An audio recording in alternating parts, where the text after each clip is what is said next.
Ito po ang pinahayag ni Ping Lacson. Sino pa bang maniniwala? Ayan.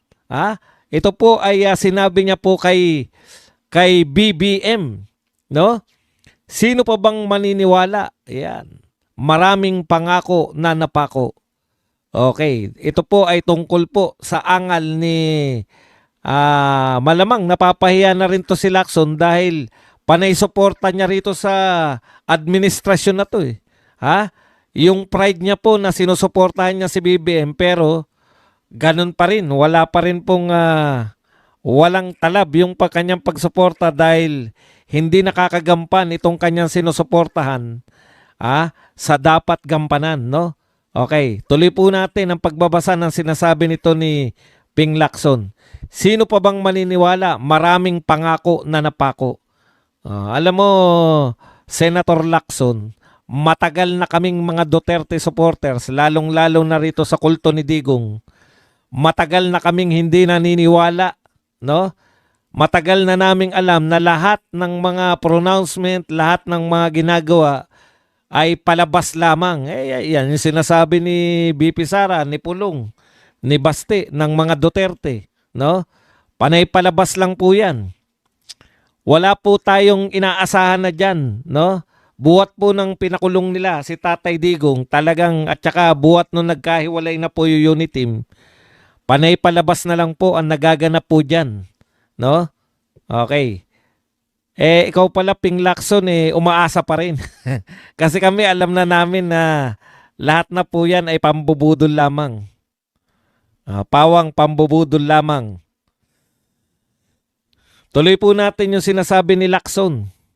Ang unang pangako hindi nasunod bago magpasko. Siyempre, yung mga kababayan natin, totohanan ba ito o hindi? Kasi maraming pangako ang napako. Ayan. So, wala nang naniniwala. Ibig sabihin ni Ping Lacson, kung bakit wala na naniniwala sa administrasyon, kasalanan nyo na yan. Di ba? Mahilig kayong pangako na napapako. Paano aasan taong bayan? Kung hindi sigurado, dapat hindi na lang nakapagbitaw ng salita. Ikaw naman, Lacson, no? Parang ngayon lang naging presidente si BBM. Noong 2022 pa nangangako yan, ngayon mo lang napuna na may mga sinasabi si BBM na hindi naman siya sigurado. Lahat po ng mga sinabi niya nung nangangampanya pa lang siya, kalaban mo yan eh. Di ba? Kalaban mo yan sa kampanya. Wala naman natupad dun sa mga sinabi niya. 20 pesos na bigas. Tutuloy. Ang pinakamasakit sa amin, yung itutuloy niya. Yung mga nasimulan ni Tatay Digong. Hindi na nga itinuloy. Yun po yung pinakamasakit sa lahat. Hindi na nga niya tinuloy yung mga ginawa ni Tatay Digong, nagawa pang ipakulong si Tatay Digong sa dahig. Matagal na kami, Lacson, na hindi naniniwala dyan. Ikaw pala, parang bagito. Parang bagong-bago sa'yo yung pangako ni BBM. Ngayon lang ba napangakuan? Ngayon lang tayo napangakuan ni BBM? Mapapakulong. Umaasa ka pala. Akala ko pa naman matalino kang senador. Umaasa ka pala. Okay. Ngayon, sinasabi naman nila, pagdating ng bagong taon, may makukulong. Sino pa bang maniniwala kung hindi natupad yung mga unang pangako? Correct. Pag matino kang tao, hindi ka na maniniwala. Kasi simulang-simula pa lang. Nagsimula po si BBM na hindi na kagad niya tinupad yung mga pangako niya pa lang doon sa kampanya. Paano pa po ngayon? Okay.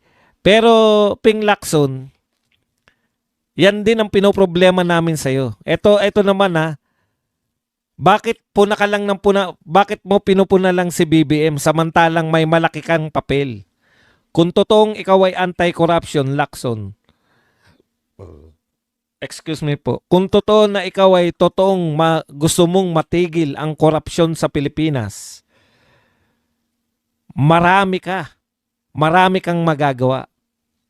Ikaw ang susi. Blue Ribbon Committee chairman ka eh. Tandaan mo, yung pronouncement ni BBM, baka nakakalimutan nyo lang po. Yung pronouncement po ni BBM sa SONA, sanay na kami dyan. Nagpo-pronouncement yan sa SONA para lang makarinig ng palakpakan. Ang pronouncement niya, nalalabanan niya o mahiya naman kayo, pronouncement niya sa SONA, wala pong laman yan. Kilala na po namin si BBM. Nagsasalita po yan na hanggang pang SONA lang. No? Hindi na po kami nabubudol niyan. Okay, pero nagkaroon po ng buhay yung SONA na yan na tila hindi na lang pansona. Nung nagsimula, paalala ko lang sa'yo, Ping Lacson. Nung nagsumula, nung nagsimulang mag-imbestiga, si Marcoleta, dyan sa Blue Ribbon Committee, doon talaga nagkaroon ng buhay yung kampanya laban dito sa mga magnanakaw sa flood control project. Yung kay BBM, palabas lang yan eh. Kaya ang una nyong tinarget, actually Lacson, kasama ka riyan. Isa ka sa mga utak na kinakailangang matigil. Na kinakailangang matigil ang investigasyon. No? Isa ka sa mga utak para matigil ang tunay na investigasyon sa flood control. Isa lang naman yung tunay na nag-iimbestiga sa flood control eh. Yung Blue Ribbon under Marcoleta.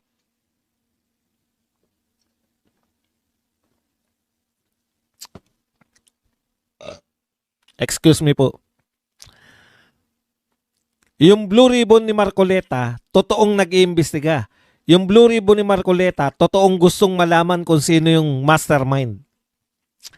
Kaya pinagkaisahan ninyo, mga senador, lahat ng bumubuo ng majority block, pinagkaisahan ninyo para matanggal si Marcoleta. Yan ang katotohanan. Ngayon, na merong ICI, tinigil na ninyo yung investigasyon. Huwag mong sabihing nag-iimbestiga ka pa sa flood control. Ikaw ang isa, ngayon babanat-banat ka kay BBM. Wala po yan. Pati yung banat mo na yan, alam namin, palabas lang lahat yan. It's all for the show. Alam namin yan. For the show lang lahat yung ginagawa mo. Hindi kami naniniwala na bumibira ka kay BBM. Kung nakita mo na wala palang nagagawa, anong dapat mong gawin? Ikaw mismo. Ikaw mismo yung dapat magtuloy ng iyong investigasyon sa Blue Ribbon Committee.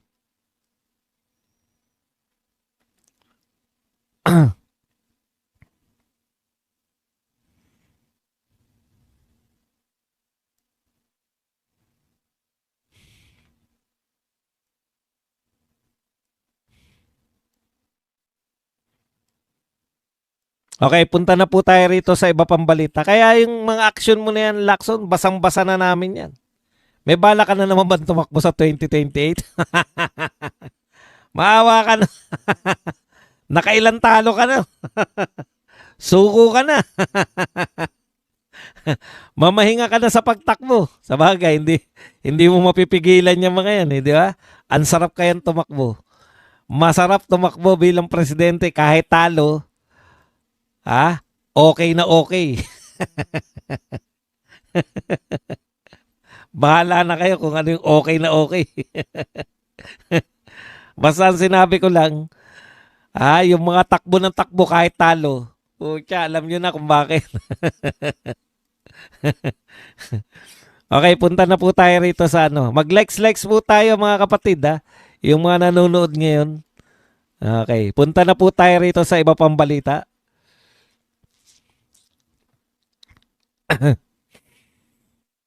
Ayan po. Ito po kasi linggo ngayon babanat lang po tayo ng mga pinupost ng mga anti-Duterte. Sabi po nitong isa sa mga anti-Duterte, I love you si Attorney Claire Castro. Iyak mga DDS na garapata. Okay, kasi po iiyak daw tayo dahil sinabi ni Auntie Claire na BP Sara kamukha ng manikang si Chucky paggalit. Attorney Claire Castro. Pinost niya yung anong tawag ba dyan? Yung may picture tapos may quotation. Pinost niya yun tapos sinabi niya, iyak na kayong mga DDS. Alam niyo po, tuwan-tuwa sila dyan, no? Tuwan-tuwa po sila pag nakakabira si Auntie Claire. Hero nila yan eh.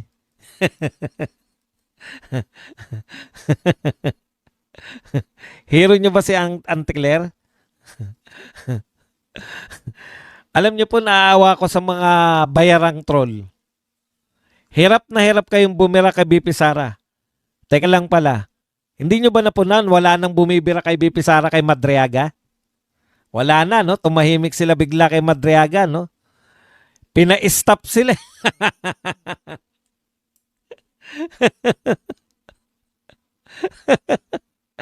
Sa simulang-simula pa lang, pati si Dilima na totoong dumalaw kay Madriaga.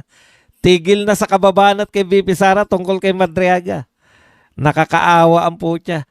Sa totoo po, naaawa ko sa mga trolls. Ang hirap nila ipagtanggol si BBM.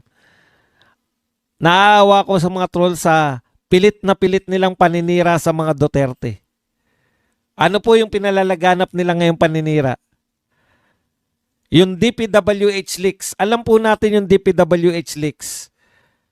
Ito po yan, yung panahon ngayon ni Cabral. Yung panahon po ngayon. Yung ngayon. DPWH ngayon 2025. Yan po yung alam nating leaks eh. Meron din daw DPWH leaks eh, panahon ng mga Duterte. Bugok na. Bugok talaga. Naaawa talaga ako. Kung titignan nyo, wala talagang matalino no, na natira. Panay kabugukan. No? Bakit ako naaawa? Kasi yung mga bayarang trolls sa kakapusan po ng utak nila. Okay, yung mga bayarang trolls, makinig kayo. Sa kakapusan ng utak ninyo, kahinaan nyo mag-isip, ang tanging pambanat nyo na lang kay BP Sara, kamukha ni Chucky. Yun na lang, wala na kayo maisip. Hindi na ubra si Madriaga dahil butas-butas yung kwento. Pucha, high school pa lang pala si BP Sara nung sinabi na schoolmate o classmate. Hindi na rin ubra yung